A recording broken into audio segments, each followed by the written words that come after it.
So you were telling us about what happened to Rudy when he went in and was beaten. So I asked him, Rudy, what happened? He says that I told him that he's missing an hour, and they had him 4 hours. So I lied to them. So they beat me up. And we walk. The end, he said to the guy, what do you think I should do to you? So he says, whatever you do, you will be justified. This is the Hungarian Jew The speaking. Hungarian. He didn't put a finger on him. He didn't talk to him, he didn't scream at him, he didn't put a finger on him. That's how a person he was. And you were witness to all this. I was witness. You know, we want to beat him up. Okay, we didn't do it, but he deserved a punishment. He didn't do anything to him. If this would happen with another couple, he would be dead. That's how he was. So I was working at this, I didn't do anything. How long were you with this detail? I was till January 18, 1945. Till one of the German civilians, he was in fact in charge of our project where we were working. He decided why I should work. You know, he had to produce, and I do nothing, and he put me to work. And he put me in a way that, you know, he himself put on a wheelbarrow bricks.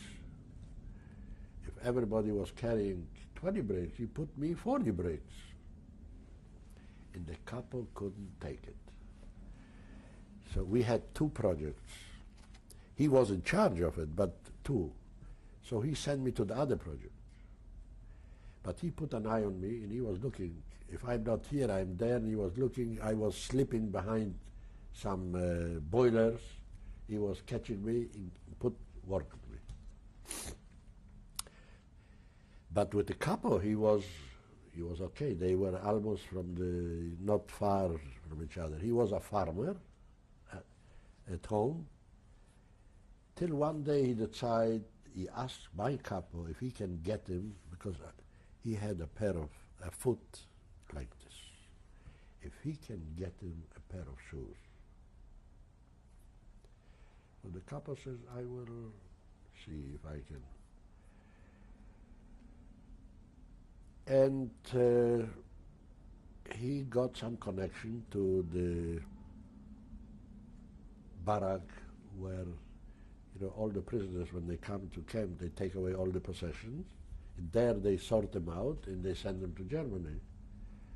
So he got some, they were going deals like this, because those people who were working in the camp, and they needed better food, or some cases vodka or salami or whatever. They used to steal from there. They didn't have connection with the civilians. We had connection. There were 30,000 civilians working in this big factory. So he got some connection, and he got a pair of shoes. But he can't take them out, and he couldn't trust nobody. So he asked me, he called me Ruby, if I would take them out. So I say, gladly. He told me for whom, and I put on the shoes, and my shoes I put under my arms, and I come there, and the couple says to me, Ruby, give me the shoes. I say, in a few minutes. And when this German was alone in his office, I went into him and I say, Mister, I don't remember his name, you see those shoes? That's for you. And I walked out. What can I tell you? You know, they were not allowed to do that. If I would denounce him, he would go in for 3 months in a punishing camp to re-educate him. So he was afraid, and he said to my capo, why did you do it, and this and this. And so the capo says, you can trust this guy 100%. He won't, nobody will know, just the 3 of us. Anyway, he took the shoes. From this day, whenever he got parcels from his wife, speck, whatever he had, he shared with me. He was afraid. And I didn't do nothing, and he was seeing me just walking around, and he was always smiling, and he was always nice to me. So I didn't do nothing. So this is part of, you know, it helped to survive. Till this went on. Yeah, meantime, I took in my brother to work with me, and he didn't do nothing either, because I covered him already. And how could I do it? I asked my capo, and he requested, he has a profession he needs. So he took him in, and he didn't do nothing too, so we were relatively good. Did you have any sense of what was happening on the world front? What if the Germans were losing or winning? Yes.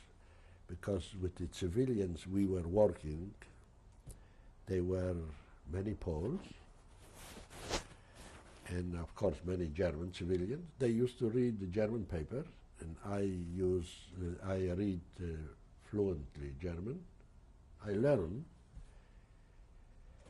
and so we knew, of course we knew it from one source, from the German side.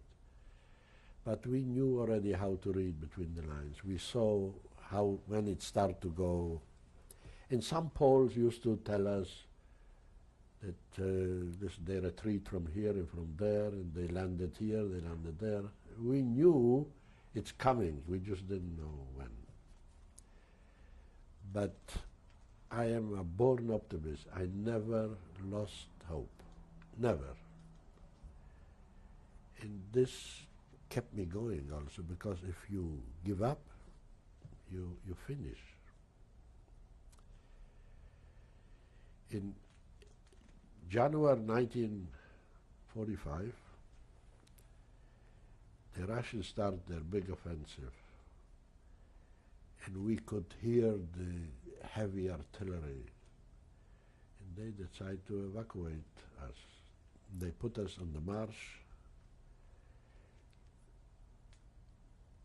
We marched out in Buna, where I think about 15,000 prisoners. We marched to Gleiwitz, which was a march about 2 days, day and night, with a little rest. In Gleiwitz, yeah, they gave us, to each one, they gave 2 portions of bread and a piece of margarine, a piece of salami, whatever, which we finished right away. We were hungry. Did you know where you were going? What was there a purpose?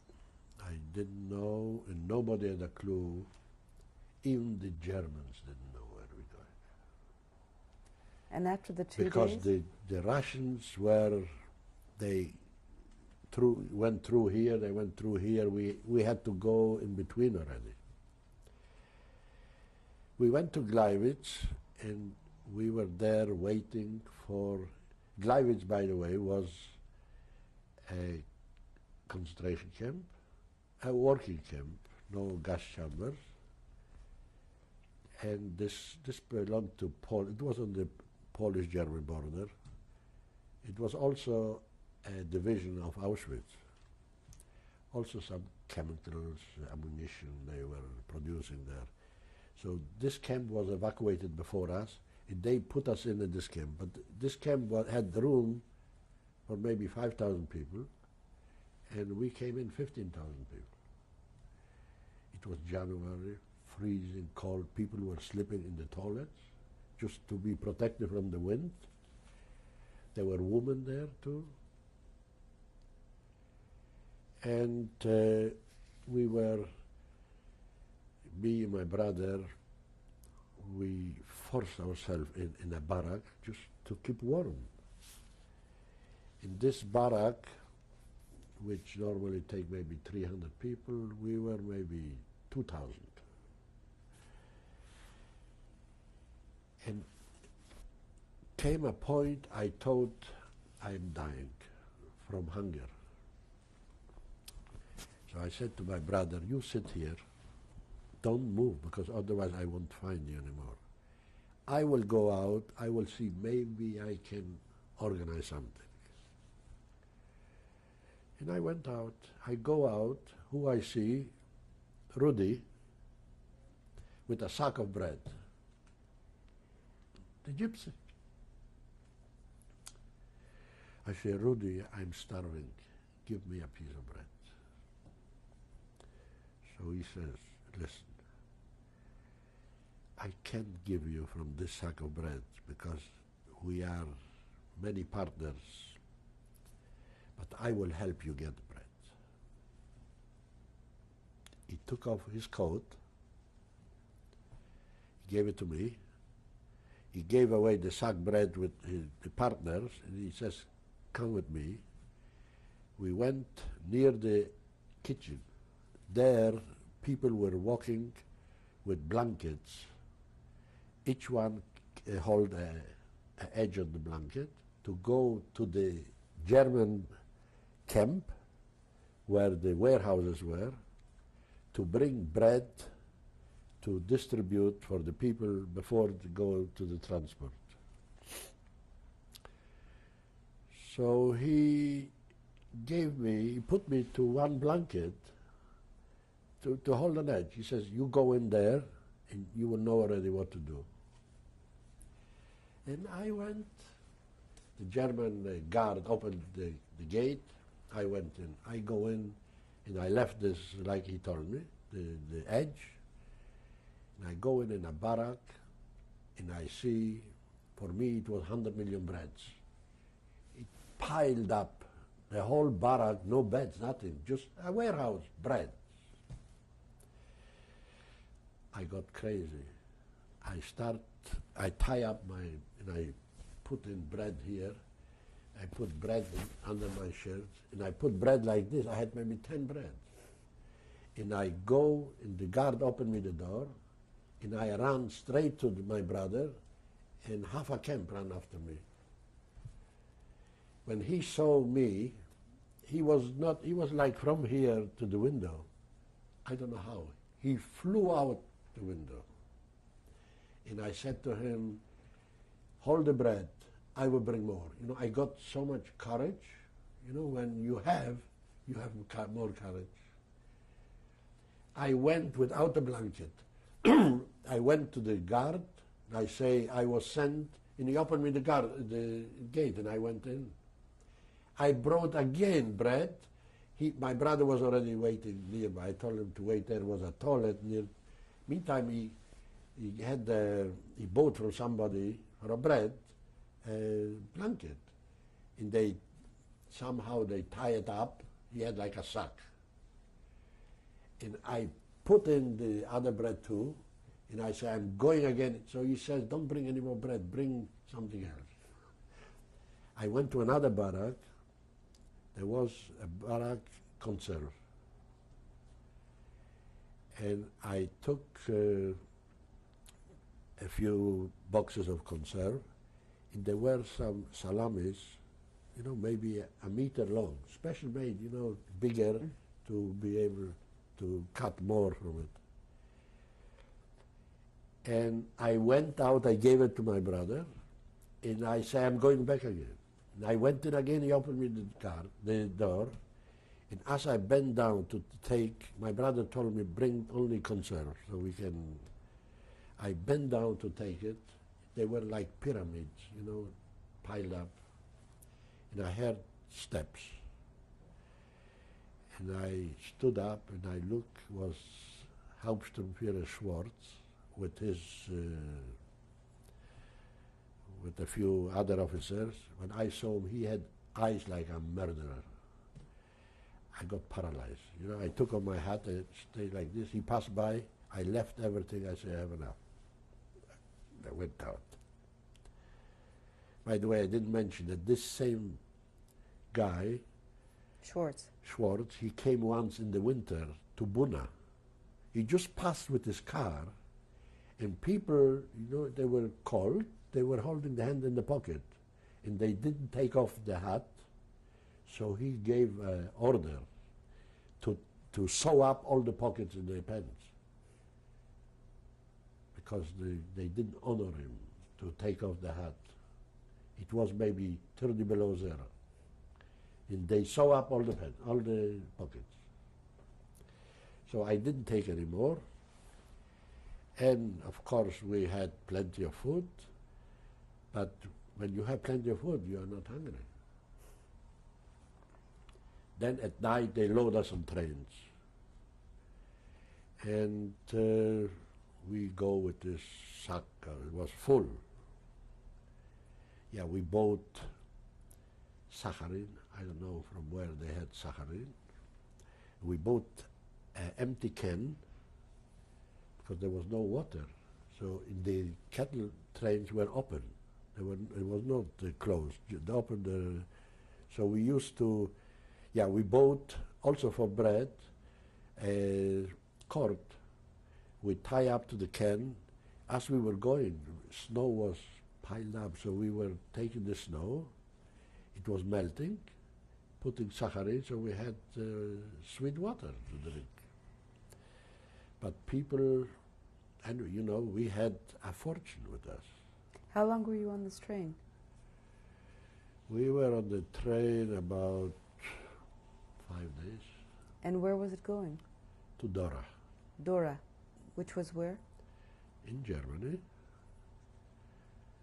This was in central Germany, where they were manufacturing the V rockets, the German V rockets. We didn't work at the rockets, but they were underground, they were working the rockets. So my brother was sitting on the bread, and we were,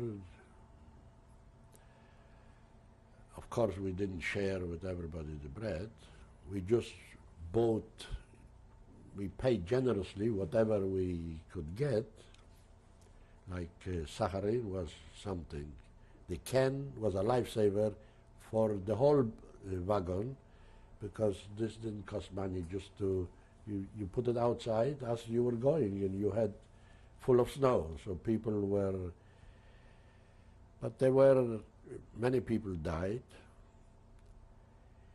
and I have seen scenes in our wagon that people try to break out golden teeth from corpses, which we didn't let them do it, me and my brother. Another thing I learned from experience, that in a crowded place, is always be good to be in a corner, not in the middle. Because in the middle you are pushed in all sides and people go over you. We catch a corner and we stay there. So we were safe from those. All those corpses were in the middle, either from suffocation, because from the pushing, and he was too weak to push back. We were 120 people in this wagon, till we arrived in Dora. Yeah, on the way we were told not to throw out any corpses, but we did in purpose. I don't know if others did, but in our car we decide, let the world see. So the dead people, especially at night, we used to throw them out. Some even in cities, when we saw it, people live there, let people see what going on. We arrived in Dora. They took away, we still have plenty of bread, but they took away everything. All our clothing. They told us just to leave like in any other camp. The shoes and a belt if we had. By the way, this belt was a historical belt in my little town where there was a guy who had a big variety store for school, books, all kind of things. And he had belts also. When the Germans, he heard the rumor they want to take away his possession, he tried to take out as much as he can, and he asked me to help. And he gave me a beautiful belt, leather belt. And this belt was with me the whole war, till in Israel. I used to punish sometimes my kids with this belt, and I cherished this belt, till one day my daughter decided that this belt is too much, and she buried it in the sand somewhere in Holland. I never found it, and I still can't forgive her for it. And so we gave away everything, and they put us in a shower. And I had a good pair of leather shoes from Buna, which the capo helped me get. And I said to my brother, okay, there was no soap, nothing, but wash my back. You know, there was a parapet, I put my shoes there, the belt was on. And I turned around, and he washed my back, I turned back, my shoes are gone.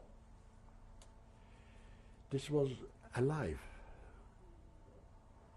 You know, like taking it's January, freezing, and you can't, from my experience, I know, if you report that they steal from you, you are beaten up.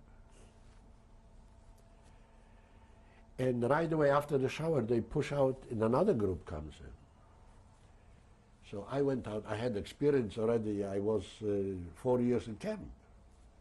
So I said to my brother, yeah, as you go out, they throw you a pair of pants with a jacket and a hat. And I go out, I give it to him, and I say, I'm going in again, I have to steal another pair of shoes. And I go in, and I don't wash myself, I look, I see a pair, more or less mine, but not shoes, wooden shoes, but in good shape. And I take them, and I go out, and I get another pair of shirts, and pants, and a jacket, and a hat. So from this later we made socks, and they took us to a cinema. There was no movie, but there was no room. There was a camp, a big camp with people. There was no room for us.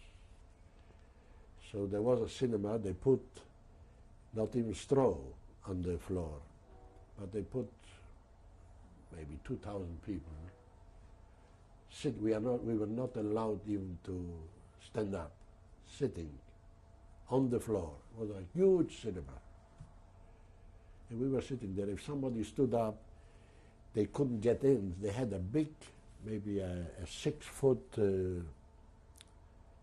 wood. From far, they used to hit us with it. So we were this was a quarantine because they said that we came, maybe you have diseases or whatever. We were there. Then they put us in a barrack, which I was maybe a week. As I walk in a barrack, somebody recognized the shoes. He says, it's his shoes.